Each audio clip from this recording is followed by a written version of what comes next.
Hai semua pendengar Do You See What I See. Salam kenal, nama gue Tere. Gue asli dari Jakarta. Gue mau cerita tentang pengalaman horor yang terjadi di rumah gue sendiri. Ada banyak sih, tapi gue ceritain yang baru aja kejadian sekitar 3 hari yang lalu dari saat gue ngerekam ini. Jadi sekitar 3 hari yang lalu itu gue video call sama cici gue. Kondisinya dia di kantor dan gue di rumah sendirian. Sebenarnya ada sama nyokap. Cuman saat itu nyokap lagi keluar. Kayaknya ke warung deh, karena dia lagi masak saat itu kan. Terus saat gue lagi video call sama cici gue, kebetulan gue pakai tripod karena gue males megang handphone kan. Udah gitu gue lagi diminta tolong sama dia buat kayak ngasih unjuk satu skincare dia gitulah.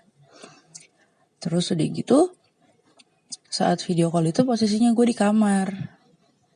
Jadi tempat tidur gue itu intinya kalau kita menghadap ke sebelah kiri itu ada lemari gede yang ada kacanya. Dan di sebelah kanan ada jendela yang gede banget gitulah. Nah, saat gue video call, otomatis gue menghadap ke jendela karena biar cahayanya ke muka gue, biar saat video call nggak gelap gitu kan. Nah, kebetulan kacanya itu karena gede banget jadi kan terang. Terus di belakang gue persis lemari gue. Nah, lemari itu sejajar sama pintu masuk pintu keluar itu kan, pintu masuk pintu keluar kamar. Nah, saat gue lagi video call, terus ternyata nggak sengaja teman cici gue tuh ngeliat kayak ada anak kecil. Dia ngomong lah tuh sama cici gue, itu siapa di belakang? Ada anak kecil, keponakan ya lagi main gitu dia bilang. Terus cici gue bilang, enggak ada siapa-siapa. Mana ada keponakan main jam segini, dia bilang gitu kan. Terus gue ngomong, gue tanya, anak kecil ada di mana? Kayak gimana? Gue bilang gitu. Terus dia bilang, lo itu di kasur bareng sama kamu, anak perempuan, rambutnya ikel, bilang gitu. Terus ya gue tanya, rambutnya pendek ya? Terus dia bilang, iya rambutnya kamu pendekan dikit. Jadi rambut gue tuh sebahu lewat dikit, rambut anak kecil ini sebahu. Terus akhirnya gue bilang, oh ya udah deh, udahan ya video callnya. Akhirnya gue bilang gitu karena gue udah takut kan. Terus udah gitu, udah tuh akhirnya gak lama video call, nyokap gue pulang kan. Nyokap gue pulang, gue cerita, mah aku barusan video call loh sama Cici. Terus teman Cici gini. Gue ceritain lah yang terjadi sama gue barusan kan. Terus ternyata nyokap gue bilang gini, loh jangan salah, mama juga pernah loh diganggu sama itu anak kecil, dia bilang gitu. Terus gue tanya dong, diganggu gimana mah? Iya, nyokap gue bilang, dulu waktu kamu masih kerja, mama kan suka numpang tidur gitu ya di kamar kamu. Terus kadang-kadang tuh kalau mama lagi tidur tuh di kasur kayak ada yang naik. Terus kasurnya tuh kayak membel gitu loh. Jadi kayak dia tuh lompat-lompat gitu di atas kasur kamu. Tapi mama kayak ya udahlah, selagi nggak ganggu bodo amat, kata mama gitu kan. Dan itu nggak sekali 2 kali ternyata. Terus gue kayak oh gitu ya gitu. Terus gue kayak jadi pendedak parno gitu kan sendirian di kamar. Nah terus tiba-tiba pas malamnya tuh gue kayak kepikiran gitu. Dulu gue pernah sama konteksnya lagi sendirian juga di rumah. Tapi itu pagi-pagi. Nyokap gue tuh ada urusan gitu di luar pagi-pagi. Cici sama bokap gue udah berangkat kerja kan. Otomatis gue sendirian di rumah. Itu jam 8 pagi, jam 8 setengah 9 pagi deh. Gue tuh kayak gue tuh belum bangun itu karena gue habis begadang deh malamnya. Gue gak inget ngapain tapi gue habis begadang kan. Terus pas gue lagi tidur itu di telinga sebelah kiri gue Karena gue tidurnya ngadep ke kaca itu kan, ngadep ke jendela itu, jadi otomatis gue miring ke kanan. Terus di telinga gue itu kayak ada yang bisikin kayak gini, "Kak bangun, kak bangun." Dan itu jelas banget suaranya, bener-bener di kuping gue. Gue langsung bangun dong, gue duduk. Terus udah setelah nyawa gue ngumpul gak lama, gue langsung keluar. Gue langsung ke dapur, gue ke ruang tamu, gue ke kamar nyokap gue puterin satu rumah. Gue cari siapa yang bangunin gue ya. Terus gue kemana-mana lah pokoknya. Akhirnya gue keluar rumah. Terus di rumah gue masih celingak-celinguk kan, gue nyari siapa yang bangunin gue gitu kan. Terus akhirnya gue gak nemu siapa-siapa kan, karena emang gue sendirian gitu loh di rumah.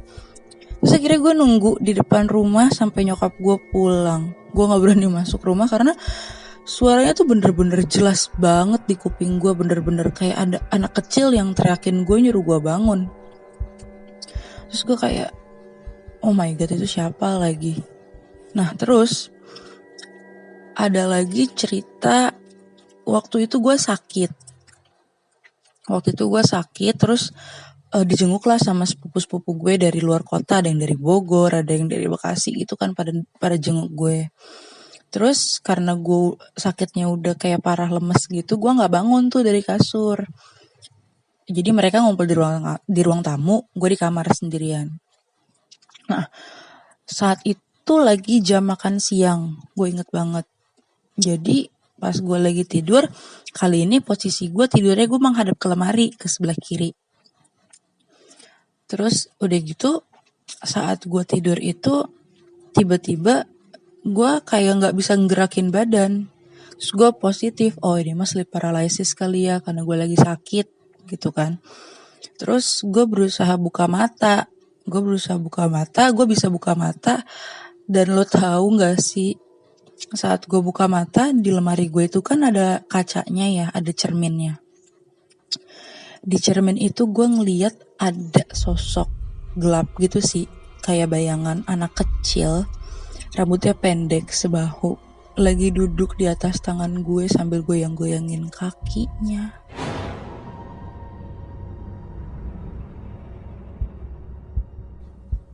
Terus ketika gue kayak berusaha berontak buat bangun, gue berusaha buat gerakin badan. Begitu gue bisa gerakin badan, gue langsung lari ke ruang tamu. Terus gue bilang sama cici gue, sama sepupu-sepupu gue, ngobrolnya di kamar aja yuk, biar aku bisa istirahat. Aku kan juga pengen ngobrol, masa aku yang dijenguk kalian ngobrol sendiri. Akhirnya gue bilang gitu kan.